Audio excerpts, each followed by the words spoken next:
지금부터 제가 설명드릴 내용은 설마 농촌진흥청에서 이런 것도 하고 있다고? 라는 내용을 설명을 드리겠습니다. 자, 체르노빌. 국장님들은 체르노빌 하면은 가장 먼저 뭐가 떠오르십니까?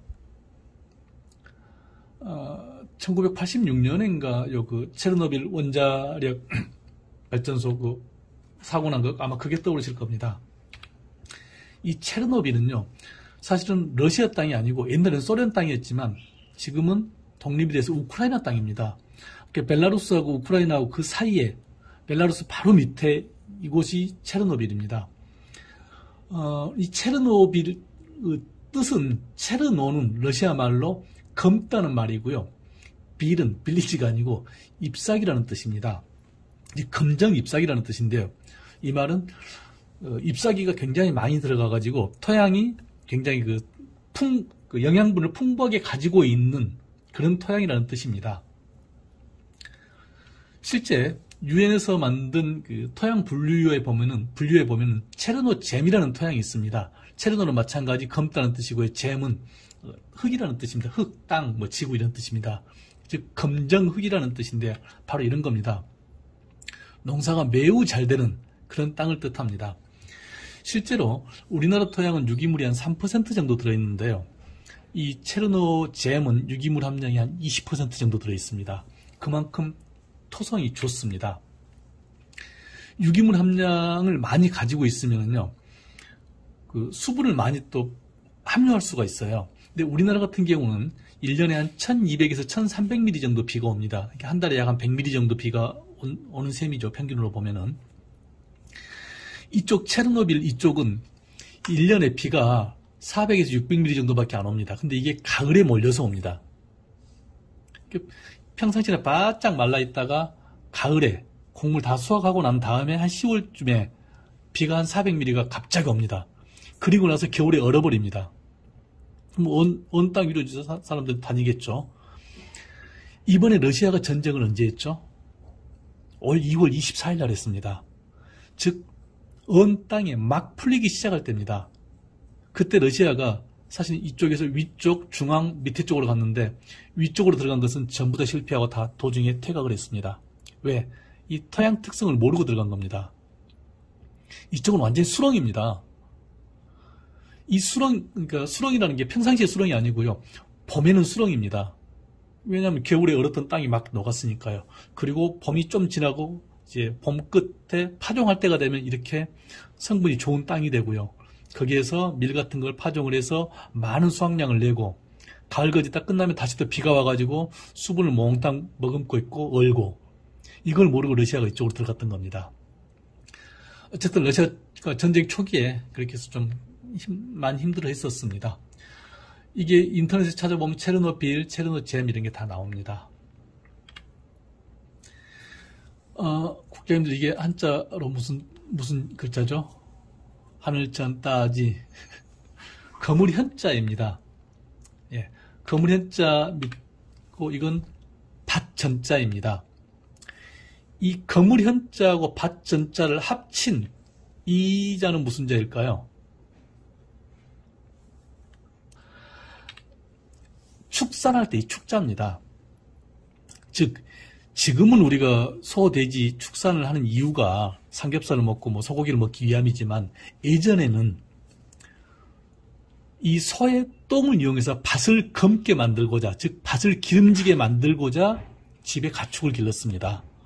그래서 이 한자가 이렇게 짐승축자입니다. 밭을 검게 만드는 거잖아요. 아까도 말씀드렸지만 우리나라 땅은 유기물이 한 3% 정도밖에 안 되기 때문에 농사짓기 좋은 땅이 아닙니다. 저 우크라이나 같은 데 비하면은 정말 상대가 안 될 정도로 땅도 척박하고 땅도 좁고 그렇습니다. 그럼에도 우리 농민들이 고생하셔가지고 220만 농민들이 고생하셔가지고 우리를 먹고 살게 해주니까 늘 감사한 마음을 가지고 있습니다. 농촌진흥청에 보면 농업기술 명예의 전당이라는 게 있습니다. 거기에 지금 저희가 6분을 모셨는데요. 첫 번째 우장춘 박사 이야기를 좀 더 하겠습니다.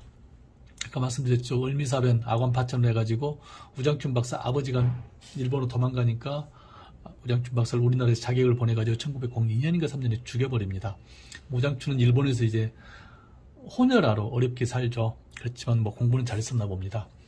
자, 다윈의 종기원이라는 말씀을 아마 학교 다닐 때 들으셨을 겁니다. 그건 다윈이 만든 이론이 종기원이고요. 우장춘 박사는 종합성이라는 이론을 만들었습니다. 자, 여기서 말하는 종속 과목 관문계 할 때 이 종은 뭐냐면요. 크게 두 가지 특성이 있어야 합니다. 외형적으로 같아야 하고, 두 번째, 그 종과 종이 교배됐을 때 같은 품종이 태어나야 합니다. 이게 종인데, 자, 먼저 동물로 예를 들어볼까요? 사자하고 코끼리는 다른 종입니다. 사자하고 코끼리는 교배가 될 리도 없고, 교배가 되더라도 뭐가 안 나와야 정상이에요. 그게 다른 종이니까요. 그렇지만 요즘 뭐 라이거가 나오고 있죠. 자, 배추하고 양배추는 생긴 것도 다르게 생겼고, 그리고 배추하고 양배추를 교배도 안 될 것이며, 교배를 한다 하더라도 배추나 양배추가 나오지도 않을 거예요. 그래서 각각 다른 품종입니다. 다른 품종인데 자연 상태에서 유체라는 놈이 있어요. 이건 우장춘 박사가 조사를 해보니까 배추, 염색지 10개짜리 배추하고 염색지 9개짜리 양배추하고 교배가 돼서 자연 상태에서 유체가 나오는 겁니다. 아, 이건 종의 기원이 아니고 종의 합성이다 라는 우장춘 박사의 삼각형을 만든 겁니다. 이것 때문에 다윈의 종의 기원 이론이 바뀌게 됩니다. 교과서가 바뀐다고요. 이걸 1930년에 우장춘 박사가 논문으로 썼습니다. 대단한 논문입니다. 흙 겨자하고 배추가 자연 상태에서 자연적으로 교배가 돼서 갓이 나왔다. 분석을 해보니까 염색체 수가 이러더라. 이런 것을 논문을 썼는데 안타깝게도 이걸 박사학위 논문으로 하려는데 1934년인가 박사학위 논문 발표 하루 전에 불타버립니다. 논문이. 그래서 결국 다른 걸로 박사학위를 받는데요. 어쨌든 우장춘 박사는 이렇게 훌륭한 사람입니다. 노벨상감입니다. 우리가 잘못 알고 있는 것 중에 하나가 이겁니다. 씨 없는 수박을 우장춘 박사가 만들었다. 그렇지 않습니다. 우장춘 박사는 씨 없는 수박을 만들지 않았습니다. 씨 없는 수박을 만드는 것은 일본 학자가 만든 것이고요. 우장춘 박사는 이렇게 하면 씨 없는 수박을 만들 수 있다는 것을 시연을 보였을 뿐입니다. 자, 우리나라에 한상기 박사라는 분이 계십니다. 지금 이 6분 중에서 유일하게 살아계시는 분인데요. 이분은 실제 아프리카 추장입니다. 실제 추장이었어요. 뭐 명예 추장이 아니고요. 이 추장할 때 부인이 굉장히 반대를 했다고 그래요. 제발 안 가면 안 되겠냐. 이 박사님이 왜 그렇게 반대하냐 그랬더니 이 추장은, 아프리카 추장은 일부 다처가 가능하다고 그럽니다. 그래서 안 박사님이 나 그런 짓 안 하겠다라고 각서 쓰고 실제 아프리카 가서 실제 추장을 그때 10몇 년인가를 하셨습니다. 지금 살아계십니다. 농업인공지능 대회. 네덜란드에서요. 작물을 재배를 하는데 사람과 인공지능 누가 더 잘할까라는 궁금증을 가지고 농업인공지능 대회를 했습니다. 예선을 거쳐서 5개 팀을 모았어요. 마이크로소프트, 인텔, 텐센트 등 대단한 사람들이 AI 전문가 팀으로 모아서 5개 팀하고 네덜란드에서 농사를 제일 잘 짓는 사람, 이렇게 해서 모두 6개 팀이 경쟁을 합니다. 6개 팀이 경쟁을 해서 이윤, 인공지능 전략, 지속가능 요인, 이 3가지 평가 척도로 분석을 했는데요. 그때 농촌진흥청에서도 저희가 팀으로 참석을 했었습니다. 이건 제가 스마트팜 개발과 과장할 때 청장님한테 보고 드렸던 자료입니다. 쭉쭉쭉쭉 했는데 1등을 한 인공지능은 전문 농업인보다 17% 이상 높은 생산량을 냈습니다. 우리나라는 그때 3등을 했었습니다. 안타깝게도 인공지능 전략은 우리가 꼴등을 했는데요. 생산량이라든가 자원 사용 뭐 이런 쪽에서 다른 데하고 좀 나아가지고 우리가 어쨌든 3등을 했었습니다. 그때 우리가 디지털 트윈 이용해서 저희 직원이 갔었고요. 이게 2회 대회입니다. 그리고 3회 대회가 며칠 전에 있었습니다. 6월 말일날 발표를 했는데 전 세계적으로 5개 팀을 모으는데 그 중에서 우리나라가 무려 2개 팀이 들어갔습니다. 5개 팀에 2개 팀이 들어간 건 대단히 잘한 겁니다. 이 2개 팀이 뭐 어찌 해서 사실 4위하고 5위를 하기는 했지만 5개 팀에 들어간 것만도 정말 대단한 거잖아요. AI 전략을 뺀, 뭐 사람은 AI 전략을 평가지표를 할 수 없으니까 AI 전략을 뺀 순이익만으로 보면은 인간 전문가가 2위를 했습니다. 즉 웬만하면은 이제 그 인공지능이 사람보다 농사를 잘 짓습니다. 그거 끝나고 나서 이게 1등한 사람인데 1등한 사람이 그랬어요. 재배 교과서 혹은 농가에서 당연시하는 기존 재배 방법들이 어쩌면 최선의 선택이 아닐 수도 있다는 교훈을 얻었다. 저는 이 말 듣고 소름이 쫙 돋았습니다. 어쨌든 인공지능이 앞으로는 사람 대신 이렇게 판단할 수도 있다는 뜻입니다. 우리나라도 이거 보고 지금 아마 다음 주쯤에 공고를 할 건데요. 농식품부가 농촌진흥청 주관으로 5개 팀을 만들어서 인공지능 팀을 만들어서 사람하고 6명이서 토마토를 한번 재배해 볼 예정입니다. 존디어 이런 트랙터 많이 보셨을 겁니다. 초록색 본넷에 노란색이 들어간 건데요. 자, 이게 이 존디어는 1837년에 미국의 대장장이가 만든 회사입니다. 대장장이가 쟁기 보습을 처음에 만들어서 팔기 시작했어요. 그 사람 이름이 디어입니다. D-E-E-R-E. 이 디어는 사실은 사슴이 아닙니다. 사슴은 D-E-E-R이고요. 사람 이름은 R 뒤에 E가 붙습니다. 그래서 발음은 존 디어 디어 똑같지만은 사실은 사슴은 아닙니다. 이 존 디어, 미국 사람들도요, 미신을 굉장히 좋아합니다. 미신을 잘 믿습니다. 이게 2000년 이전의 로고입니다. 보면은 사슴이 뛰어가고 있는데 내리막길을 향하고 있는 것처럼 보여요. 그래서 야, 우리 사세가 기울 수도 있지 않냐. 그래서 이렇게 위로 차고 올라가는 이 로고로 2000년에 바꿨습니다. 거듭 말씀드리지만 미국 사람들도 미신을 좋아합니다. CES에 대해서 잘 아실 겁니다. 매년 1월 초에 라스베가스에서 하고 있는 가전제품 전시회인데요.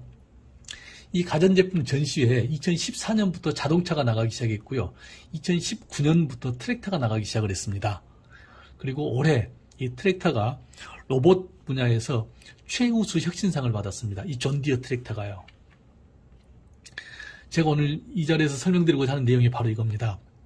내년 2023년에 올해 2022년에는 기조연설을 누가 했냐면은 헬스케어 기업 에봇, 이 사람이 기조연설을 했습니다.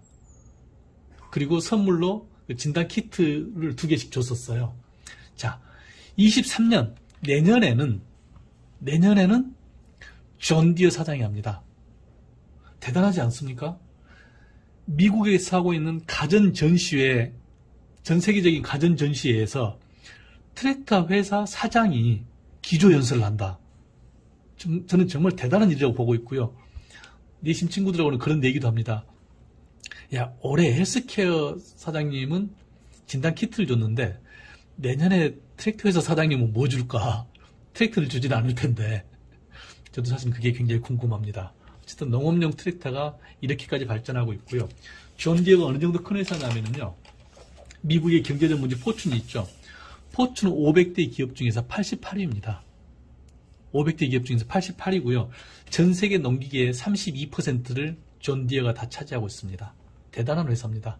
우리나라 대동이 지금 이 존 디어를 따라가려고 많이 노력을 하고 있죠. 농촌진흥청에서는 인공위성도 쏩니다. 이게 지금 얼마 전에 누리호 쏘는 그 장면인데요. 보통 우리나라 인공위성은 기상위성, 방송위성, 통신위성 뭐 이 정도만 가지고 있었는데 저희가 산림청하고 손잡고 25년에 농업인공위성을 쏩니다.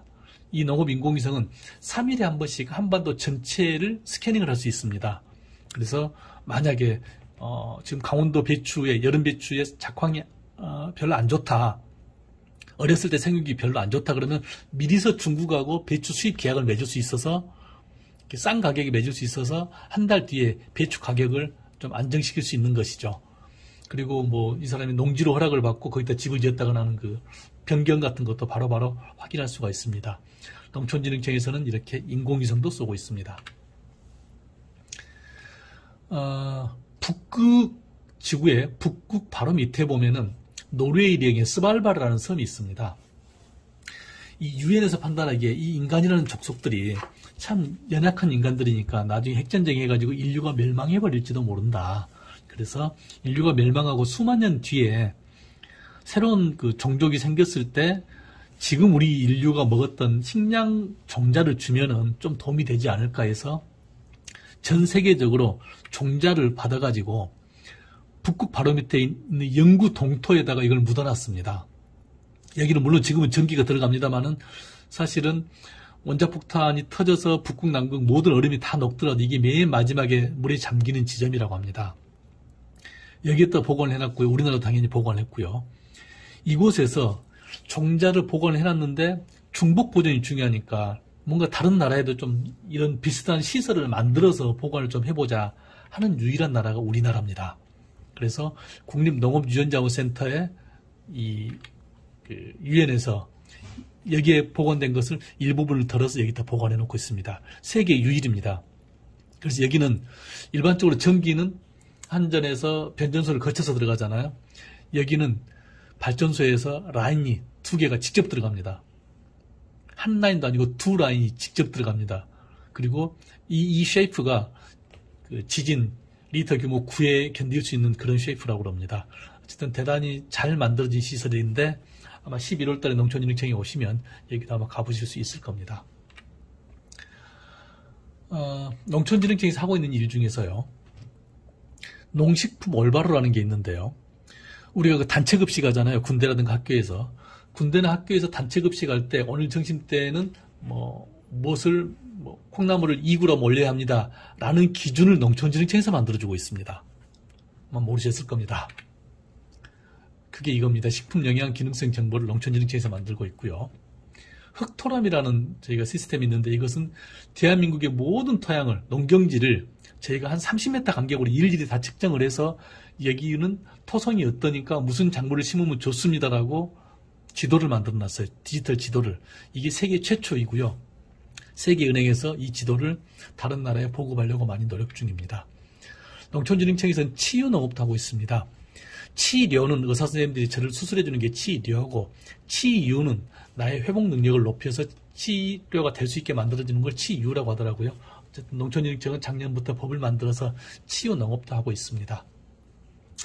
요즘 에그테크라는 말씀 많이 들어보셨을 겁니다. 에그리컬처럴하고 테크놀로지를 합성어가 에그테크입니다. 이 분야가 요즘 굉장히 범위가 넓어지고 있고 돈도 많이 지원을 받고 있습니다. 에그테크라는 말에 이어서 요즘 들어서는 푸드테크라는 말도 쓰고 있습니다. 이 푸드테크라는 말은 올해 미국 CES에서 처음 나왔던 말입니다. 음식과 첨단 기술을 합친 푸드테크. 요즘 배양육이라든가 아니면 대체육 이런 게 다 푸드테크에 속할 수 있습니다.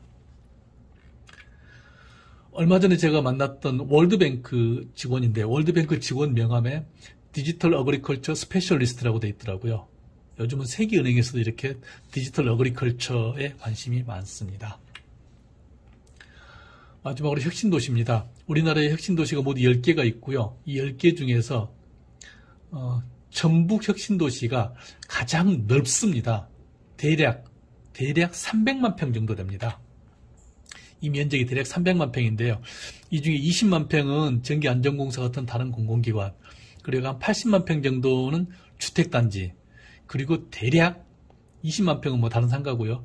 180만 평이 농촌진흥청 땅인데요. 여의도 면적은 89만 평입니다. 이건 국토부에서 2012년에 보도자료를 냈습니다. 여의도 면적의 약 2배 정도 되는 땅이 농촌진흥청 땅이고 11월 달에 오시면 이곳을 곳곳을 아마 가보실 수가 있을 겁니다. 마지막입니다. 이게 제 명함 뒷장입니다.